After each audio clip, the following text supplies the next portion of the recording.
Buenos días, bienvenidos al canal de YouTube Dr. Matusalén, la muerte que bien os sienta.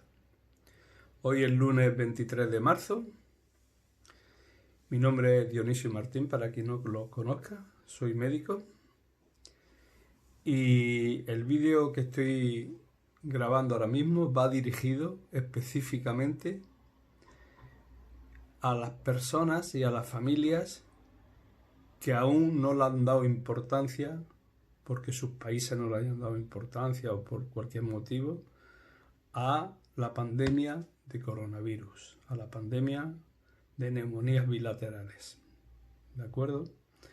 Entonces, las recomendaciones son básicas, pero importantísimas, y nacen del aprendizaje que hemos hecho, desgraciadamente, básicamente en Italia y en España, donde las autoridades tardaron mucho tiempo en tomar las medidas, probablemente, y hubo un brote absolutamente explosivo, con una curva ascendente en la que todavía estamos. Por eso vamos a hacer medidas individuales, vamos a recomendar medidas individuales, vamos a recomendar medidas generales y vamos a decir exactamente lo que se debe de hacer. En la responsabilidad y en la disciplina de cada familia, de cada persona, está que se cumplan o no se cumplan. Pero tengan claro, cuanto mejor lo cumplamos, más fácil saldremos de la pandemia.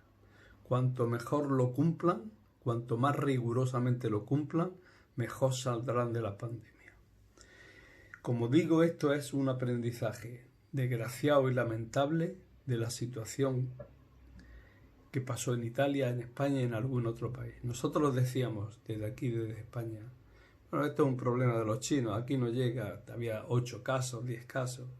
Pues bueno, tranquilo, todo el mundo en la calle, todo el mundo haciendo su vida normal. Por las autoridades tampoco nos informaron o nos advirtieron claramente de que era un problema gravísimo. Y es un problema gravísimo, ¿de acuerdo?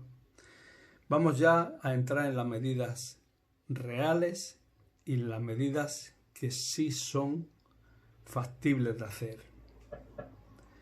En primer lugar, vamos a hablar de las medidas individuales de cada persona. Todo el mundo debe de lavarse las manos con agua y jabón, sencillamente con agua y jabón. Si tienen gel hidroalcohólico pues lo usan, pero con agua y jabón perfectamente durante medio minuto, y hacerlo 7, 8 o 9 veces todos los días. Cuando saluda uno a alguien, que no hay por qué saludarla ahora a nadie, cuando se toca uno la nariz, cuando se toca uno los ojos, todo ese tema que hacemos con frecuencia y luego volvemos a dar las manos y un abrazo, etcétera, etcétera. Todo eso a lavarse las manos 8, 10, 12 veces al día, no importa. Cuando se usa el dinero, las monedas sobre todo y el billete también, pues a hacer exactamente lo mismo.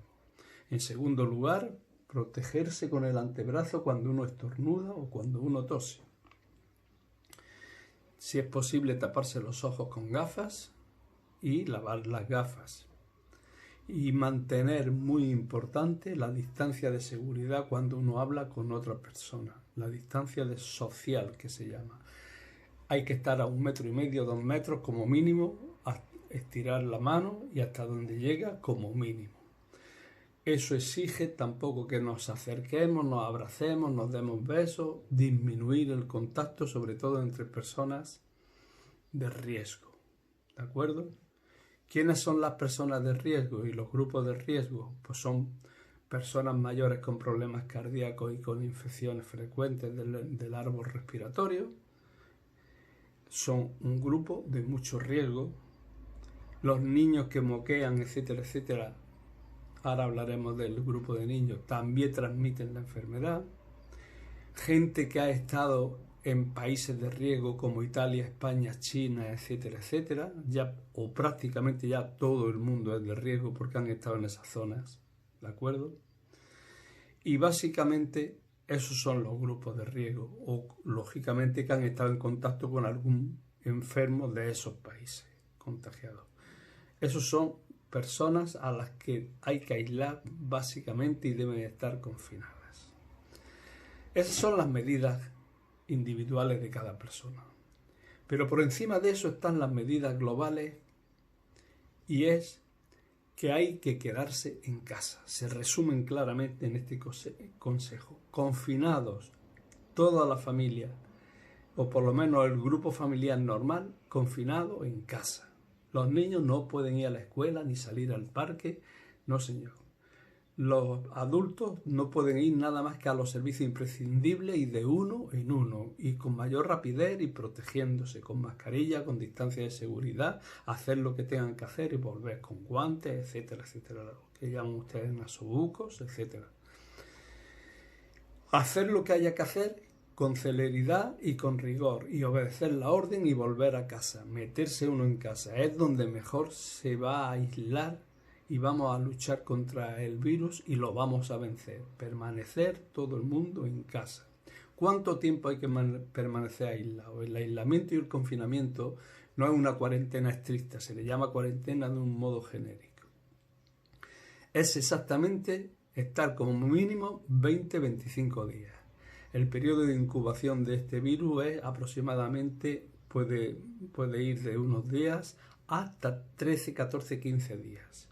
Y en algunos casos algo más. Pues luego le damos, aparte de esos 15 o 20 días, le damos otros 15 días para hacer perfectamente bloquear el contagio y la cadena de transmisión. Es un virus que se transmite vía aérea, tosiendo, cuando tosemos o estornudamos, nebulizamos gotitas de fluge, que así se llaman, y cada gotita tiene miles y cientos de miles de virus. ¿De acuerdo?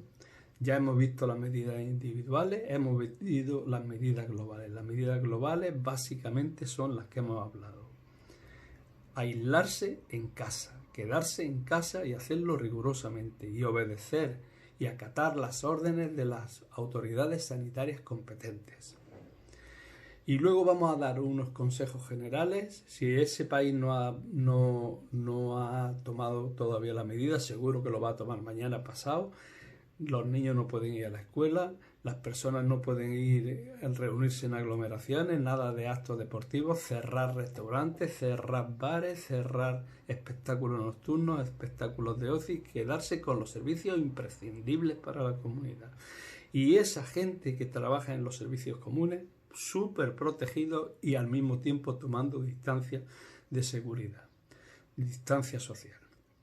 Un grupo muy susceptible son los de las residencias de ancianos, los de las residencias de mayores, los centros de día de mayores. Todo eso debe ser cerrado o controlado por el ejército o controlado por las autoridades gubernativas o las prisiones. Un solo caso en esos círculos cerrados de riesgo provocarían un brote bestial dificilísimo de contener. Lo que hemos aprendido también de nuestros países, de Italia, de España, de otros países, se lo vamos a decir.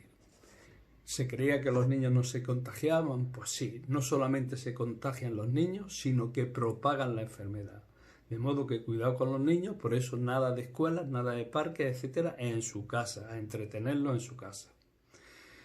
Decir que entre el grupo de los niños entre 1 y 10 años solamente hay referido a nivel mundial un solo fallecimiento.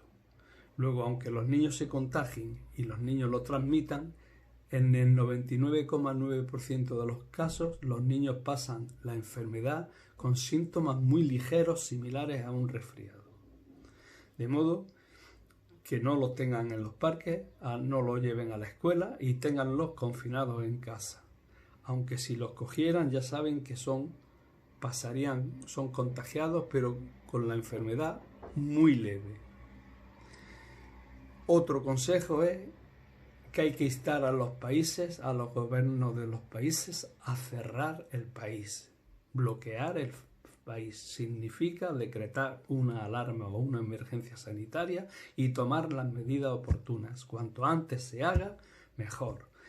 Y otra medida es hacer test de coronavirus masivos para seguir a esos contagiados y bloquear a esos contagiados.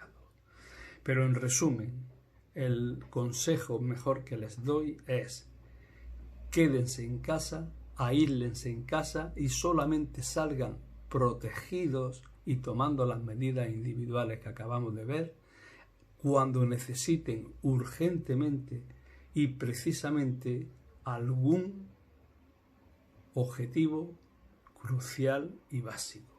Mientras tanto, permanezcan en casa. El lema que aquí usamos es: yo me quedo en casa, quédate en casa.